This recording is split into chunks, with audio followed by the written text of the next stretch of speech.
Hi నమస్తే, welcome to Shri media. ఈరోజు మనతో డిస్ట్రిక్ట్ అడ్వకేట్ కిరణ్ రాకేష్ గారు ఉన్నారు. ఈరోజు సార్ తోటి ల్యాండ్ డిస్ప్యూట్స్ కోసం ఇంకా ముఖ్యమైన విషయాల కోసం మాట్లాడి తెలుసుకుందాం.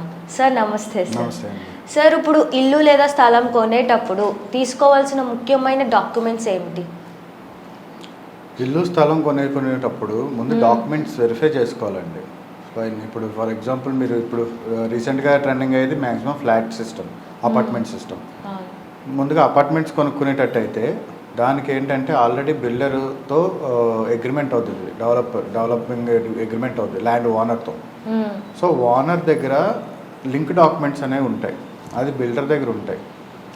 సో మోస్ట్లీ మీకు ఫ్లాట్ తీసుకునేటప్పుడు అడ్వాంటేజ్ ఏంటంటే బ్యాంక్ లోన్ 90% అందరూ బ్యాంక్ లోన్కి వెళ్తారు. మ్యాక్సిమం 10% పీపులే క్యాష్ ఇచ్చి అది వాళ్ళ అండర్స్టాండింగ్ బట్టి పర్చేస్ చేసుకుంటారు. మోస్ట్లీ 90% బ్యాంక్ లోన్స్ తీసుకుంటారు. బ్యాంక్ లోన్స్లో తీసుకునేటప్పుడు బ్యాంక్ లోన్కి సర్టెన్ డాక్యుమెంట్స్ అనేది ఆల్రెడీ బ్యాంక్ వాళ్ళ దగ్గర ఉంటుంది. అంటే కొన్ని బ్యాంక్స్ టైఅప్ ఉంటాయి బిల్డర్ తోటి, ఆ కన్స్ట్రక్షన్ కంపెనీ తోటి, సెట్ కంపెనీ తోటి. సో వాళ్ళ దగ్గర ఆల్రెడీ ఎగ్జిస్టింగ్ డాక్యుమెంట్స్ ఉంటాయి. లైక్ మేము అనేది లింక్ డాక్యుమెంట్, అది లీగల్ వెరిఫికేషన్ చేస్తాం, అది మేమే చేస్తాం యాజ్ అడ్వకేట్స్గా. ప్రతి బ్యాంక్కి ఒక లీగల్ ప్యానల్ ఉంటుంది. సో లీగల్ వెరిఫికేషన్ మేమే చేస్తాం.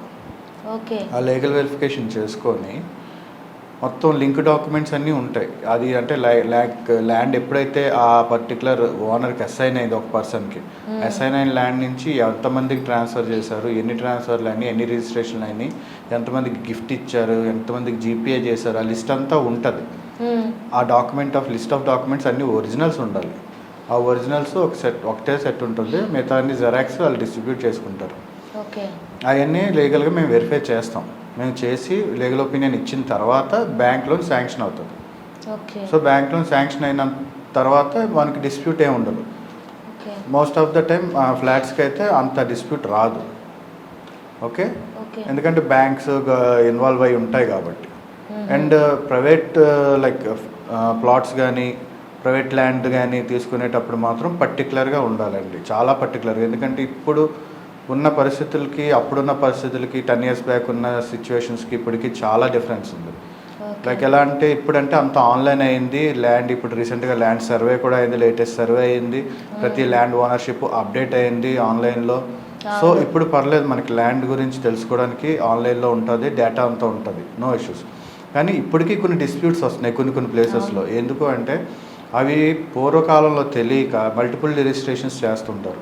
లైక్ అంటే మీకు ఒక అవసరం వచ్చి మీకు నచ్చినకి మీ పేపర్లు ఎక్కడో తనఖా పెట్టేస్తారు, వాళ్ళ దగ్గర డబ్బులు తీసుకుంటారు, మళ్ళీ మీ పేపర్లు మళ్ళీ క్రియేట్ చేసుకుని మళ్ళీ ఇంకొకరి దగ్గర పెడుతుంటారు, వాళ్ళకి అమ్మేస్తారు కూడా, కొంత పార్ట్ అమ్మేస్తారు. అలాగా డిఫరెంట్ సినారియోస్ మేము ఫేస్ చేస్తాం. నేను చూసిన సివిల్ కేసెస్లో ఇలాంటి కేసెస్ చాలా రెగ్యులర్గా మేము వస్తుంటాం. పర్టికులర్గా ఎంటీ ల్యాండ్స్కే వస్తాయండి డిస్ప్యూట్స్ అనేది.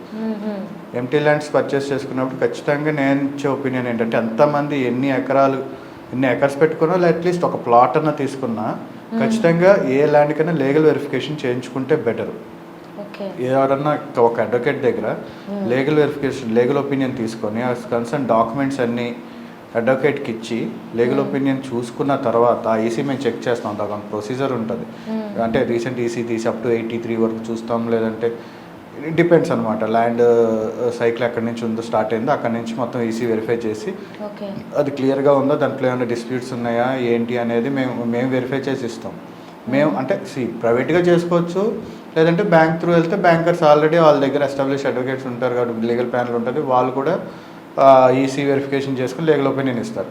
లేదు అక్కడ మీకు ఏమైనా డౌట్ ఉంటే సెకండ్ ఒపీనియన్ కింద ఎవరైనా ప్రైవేట్ అడ్వకేట్ దగ్గర కూడా వెళ్ళి లీగల్ ఒపీనియన్ తీసుకొని అప్పుడు మీరు పర్చేస్కి వెళ్తే బెటర్ అండి. లీగల్ ఒపీనియన్ తీసుకోవాలి ప్రతి ల్యాండ్ వెరిఫికేషన్కి, పర్చేస్కి.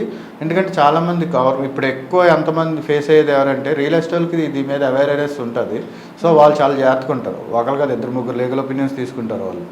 బట్ కొంతమంది చూడండి ఎంప్లాయీస్ ఉంటారు, సాఫ్ట్వేర్ ఎంప్లాయీస్ కానీ గవర్నమెంట్ ఎంప్లాయీస్ కానీ, వాళ్ళకి అంత అవేర్నెస్ ఉండదు దీని గురించి. పర్టికులర్గా వాళ్ళే ఎక్కువ ఇలాంటి సినారియోస్ ఫెయిల్ అవుతున్నారు. వాళ్ళు ఏంటంటే డబ్బులు ఉన్నాయి, మనకి తెలిసిన వాళ్ళే కదా అని చెప్పేసి చాలామందికి అంటే లైక్ ఫ్రెండ్లీ రిలేషను, మనకి తెలిసిన వాళ్ళు వీళ్ళు అలా చేయరు అని అనుకొని వాళ్ళ దగ్గర నుంచి ల్యాండ్ పర్చేస్ చేసుకుంటారు.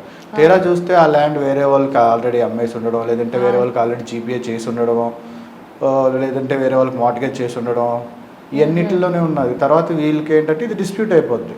ఇది రిజాల్వ్ అవ్వాలంటే మెయిన్ వాళ్ళు ఎవరైతే ఉన్నారో వాళ్ళు రావాలి.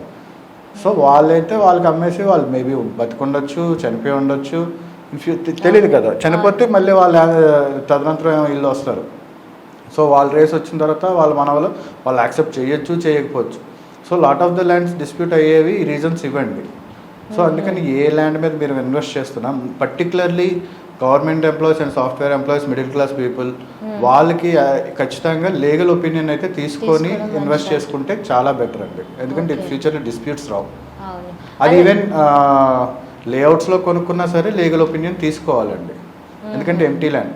అండ్ ఇంకోటి నెక్స్ట్, ఎంటీ ల్యాండ్ తీసుకున్న తర్వాత దాన్ని హౌ టు గార్డ్ ఇట్, అంటే దాన్ని ఎలా కాపాడుకోవాలి. తీసుకొని కొనుక్కొని పలానా దగ్గర మాకు స్థలం ఉంది అని వదిలేసుకోవడం కాకుండా ఆ ల్యాండ్ని ఎలాగా మనం గార్డ్ చేసుకోవాలనేది ఇంపార్టెంట్ ఇప్పుడున్న ప్రజెంట్ సినారియోస్లో. మా ఒపీనియన్ ఏంటంటే, మేము జనరల్గా అందరికీ ఇచ్చే ఒపీనియన్, ల్యాండ్ ఎక్స్టెంట్ ఎంత ఉందో సర్వే చేసుకొని దాని బౌండరీస్కి అట్లీస్ట్ వాల్ కానీ, ఎందుకంటే ఇప్పుడు ల్యాండ్ కాస్ట్ చాలా తక్కువేం కాదు, క్రోర్స్లో ఉంది, ల్యాక్స్లో క్రోర్స్లోనే ఉంది. సో మీరు ఒక 5,000 10,000 పెట్టి ఒక వాల్ కానీ లేదంటే ఒక ఫెన్సింగ్ కానీ చేయించడంలో it's not a big cost అనమాట. సో అది మీరు ఫెన్సింగ్ చేయించుకొని ఇంకా బెటర్గా కావాలి అనుకుంటే, ఇంకా ప్రొటెక్టివ్గా మీ ల్యాండ్ ఉండాలి అనుకుంటే, మీరు అక్కడ ఒక షెడ్ కన్స్ట్రక్షన్ చేసేయండి స్మాల్ ప్లేస్లో. ఒక 100 యార్డ్స్లో కానీ 50 యార్డ్స్లో కానీ ఒక స్మాల్ షెడ్ కన్స్ట్రక్ట్ చేసి ఒక కరెంట్ సప్లై మీరు మీటర్ తీసుకుంటే you will be in safe. And land కొనుక్కున్నప్పటి నుంచి ప్రాపర్టీ ట్యాక్స్ ఖచ్చితంగా కడుతూ ఉండండి. ఎందుకంటే చాలామంది కట్టరు, లాస్ట్లో ఎప్పుడు కట్టుకోవచ్చు, ట్రాన్స్ఫర్ అయినప్పుడు అని వదిలేస్తారు. ప్రాపర్టీ ట్యాక్స్ కట్టుకుంటే మంచిది.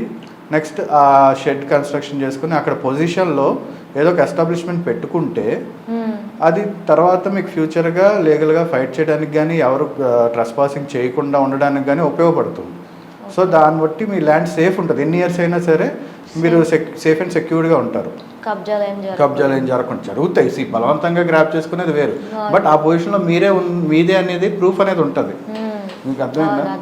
అది మీరు ఇమీడియట్గా పోలీస్ కంప్లైంట్ ఇవ్వచ్చు, ఇదిగోండి ఇన్ని ఇయర్స్ నుంచి మేము ఉంటున్నాం, కరెంట్ బిల్లు కడుతున్నాం, మేము ఇక్కడ మా ల్యాండ్ ఇలా గ్రాప్ చేశారని. అలాగే ఇల్లు కొనేటప్పుడు, స్థలం కొనేటప్పుడు ఆ ఇంటి పేరు, ఆ మనిషి, ఆ ఓనర్ అని ఆన్లైన్లో ఎలా చెక్ చేసుకోవచ్చా మనం? ఇప్పుడున్న పరిస్థితుల్లో గ్యారెంటీ చెక్ చేసుకోవచ్చు అండి. ఇప్పుడు మనకి ఆన్లైన్ పోర్టల్స్ ఉన్నాయి కదా, ఆన్లైన్ పోర్టల్స్లో ఏపీ గవర్నమెంట్ రెవెన్యూ డిపార్ట్మెంట్ పోర్టల్లోకి వెళ్ళి ఆ సైట్లో మనం చెక్ చేసుకోవచ్చు. ఆ ఇల్లు పేరు ఎవరి మీద ఉంది అనేది, ఆ ఇల్లు మొత్తం ఈసీ అంతా మనకి ప్రైవేట్, ఇక్కడ ఈ సేవలోకి వెళ్తే ఈసీ డాక్యుమెంట్ నెంబర్ ఇస్తే ఈసీ ఇస్తారు, ఇన్సూరెన్స్ సర్టిఫికేట్ అంటారు.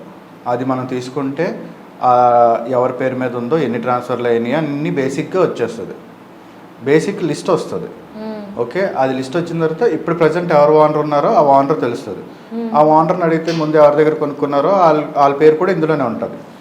అపార్ట్ ఫ్రమ్ దట్, ఈ రెండు మనకి ప్రైమరీ కన్ఫర్మేషన్ వచ్చిన తర్వాత మిగతా ట్రాన్స్ఫర్స్, మిగతా సేల్ డీడ్స్ కానీ మిగతా ట్రాన్స్ఫర్స్ కానీ ఎన్ని అయినాయో అవన్నీ ఫర్దర్గా మనం చెక్ చేసుకోవచ్చు. నేను అదే చెప్పాను కదా, లీగల్ ఒపీనియన్లో మిగతా లింక్ డాక్యుమెంట్స్ అంటారు అట్లనే. ఆ లింక్ డాక్యుమెంట్స్ అన్నీ చెక్ చేసుకుంటే మనకి దాని హిస్టరీ అంతా తెలిసిపోద్ది. ఎక్కడెక్కడ ఎన్ని ట్రాన్స్ఫర్లు అయినాయో, ఎవరెవరికి ట్రాన్స్ఫర్ అయింది, ఎంత పార్టీ ఎంత ఎవరికి సేల్ అయిందో అనేది అందులో లిస్ట్ అవుట్ వచ్చేస్తుంది.